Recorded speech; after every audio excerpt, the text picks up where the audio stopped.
Les marchés financiers avec IG Markets, CFD Trading. Bonjour, c'est Gilles du site boursicoté.com. Voici l'analyse technique du CAC 40 pour la journée du mardi 9 août 2011. Avec aujourd'hui, pour interrompre la série, une première séance de hausse, puisque après une ouverture à 3131,84, nous avons marqué un plus bas à 2979,87, un plus haut à 3201,68 pour terminer en clôture à 3176,19 points. Le CAC 40 gagne donc 1,63% sur cette séance, 51 points gagnés par rapport au cours de clôture de la veille. C'est donc une séance de hausse qui met fin à 1, 2, 3, 4, 5, 6, 7, 8, 9, 10, 11 séances de baisse. Une série de 11 séances de baisse, c'est un record absolu. Donc ponctué enfin par une séance de hausse. Alors c'était pressenti dans la matinée, j'avais prévenu sur le chat qu'on risquait quand même de marquer aujourd'hui un rebond et de finir en hausse. Alors, cela ne veut pas dire que c'est un rebond technique. Je l'ai entendu, je l'ai lu aussi. On m'a rapporté que certains sites signalent un rebond depuis quelque temps. Personnellement, ce n'était pas du tout mon propos parce que pour moi, il n'y a aucun signal. Il n'y avait aucun signal de rebond technique. J'ai entendu à la radio aujourd'hui parler de rebond technique. C'est tout sauf un rebond technique. Pourquoi ? Nous avons des plus hauts toujours de plus en plus bas. Ça se confirme, le plus haut.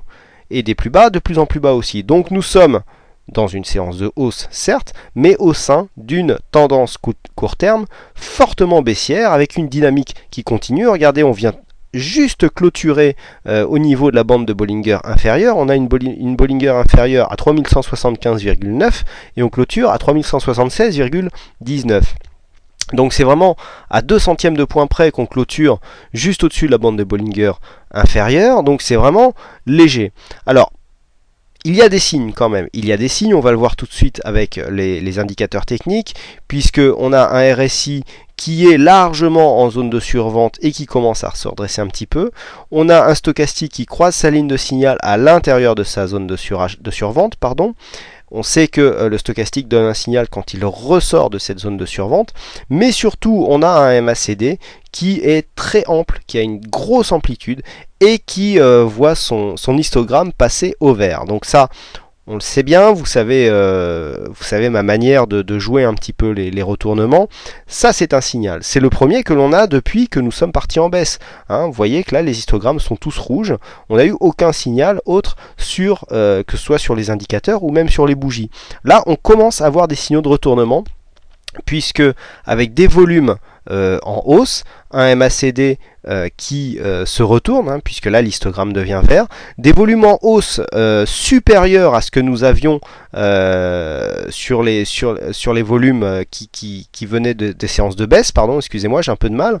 Vous voyez, là on a 7,4 milliards, on en avait 7 il y a 2 jours, donc on a des volumes supérieurs par rapport à ce que nous avions sur les précédentes séances de baisse, qui plus est avec une volatilité constante, mais encore beaucoup plus faible. Ceux qui me connaissent depuis longtemps savent comment j'anticipe ce genre de bougie. Une bougie comme ça qui est hésitante avec sur la fin d'une tendance, avec un signal de retournement et une hausse des volumes, cela en général signifie que nous avons des rotations de portefeuille, c'est-à-dire les grosses mains en fait qui se replacent.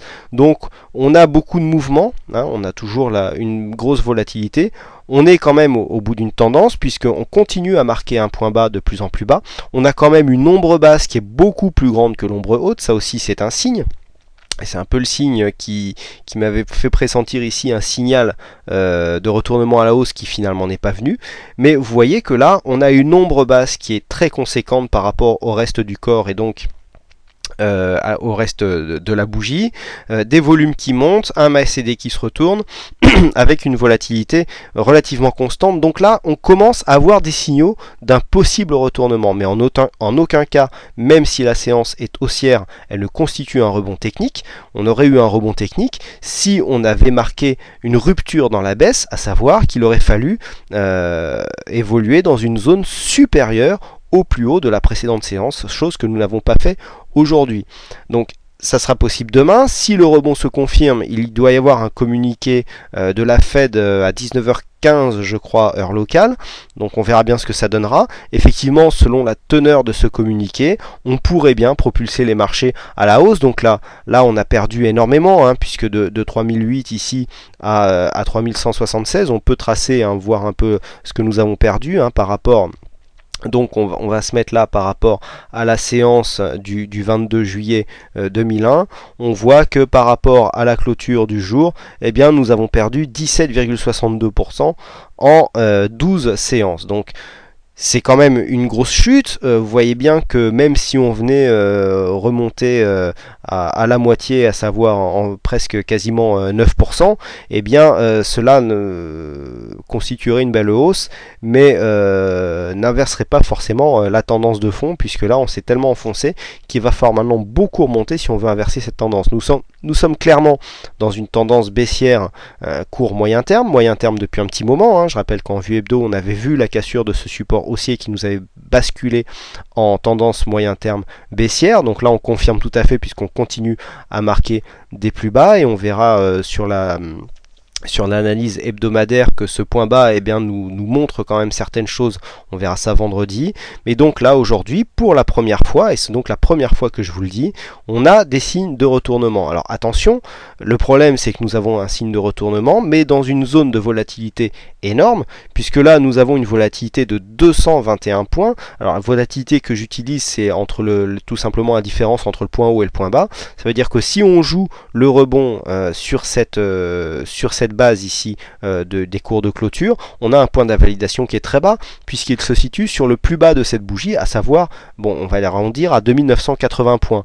Donc comme je le dis et comme je le répète depuis maintenant quelques jours, sur ce genre de mouvement, si on veut jouer le rebond technique, attention, on baisse son exposition car il y a une énorme volatilité, et là on a 200 points, donc 200 points, si on a l'habitude de travailler sur des positions avec des stops à 20 points, et bien là on peut prendre une position avec un stop à 200 points, mais dans ce cas là on divise son exposition par 10 pour encourir le même risque en termes de capital.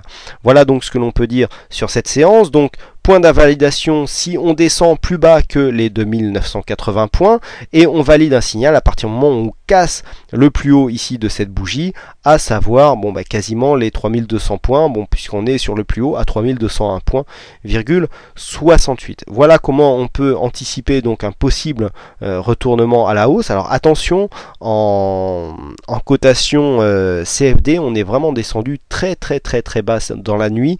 On a approché les 2900 points de près. Il faut savoir que les marchés asiatiques, avant de clôturer sur des baisses mesurées, pour certaines places, on coté à des variations qui dépassaient les moins 6%. On a eu du moins 9 aussi, je crois.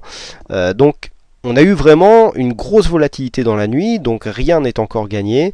On aura une idée ce soir en regardant les cotations futures de ce qu'a donné le communiqué, ce fameux communiqué de la Fed qui est assez attendu. Mais attention, période de très forte volatilité, donc si on joue le rebond, exposition vraiment minime, on abaisse son exposition en fonction de la taille de son stop, et ici le stop est vraiment très loin, puisque pour invalider un rebond, il faudrait descendre sous les 2980. Donc attention à ça, les marchés financiers sont très dangereux, surtout en ce moment. Vous êtes nombreux à m'envoyer des messages avec parfois des pertes conséquentes. Bon, j'en suis désolé, mais c'est un peu le risque, et si on ne maîtrise pas ces risques, les pertes sont parfois énormes. Voilà donc ce que l'on peut dire sur ces principes, sur cette analyse, donc sur l'analyse du CAC. Aujourd'hui, on a eu un coup de bazooka sur le fixing, puisque avec 3176, Bazooka nous a donné la clôture du fixing à 19 centièmes de point près. Donc bravo à toi Bazooka. On connaît maintenant la pertinence de tes prises de position. Tu nous prouves aussi que tu peux briller sur le fixing. Voilà, je vous souhaite à toutes et à tous une bonne soirée, bonne chance dans vos trades, et je vous donne rendez-vous dès demain pour de prochaines analyses techniques en vidéo.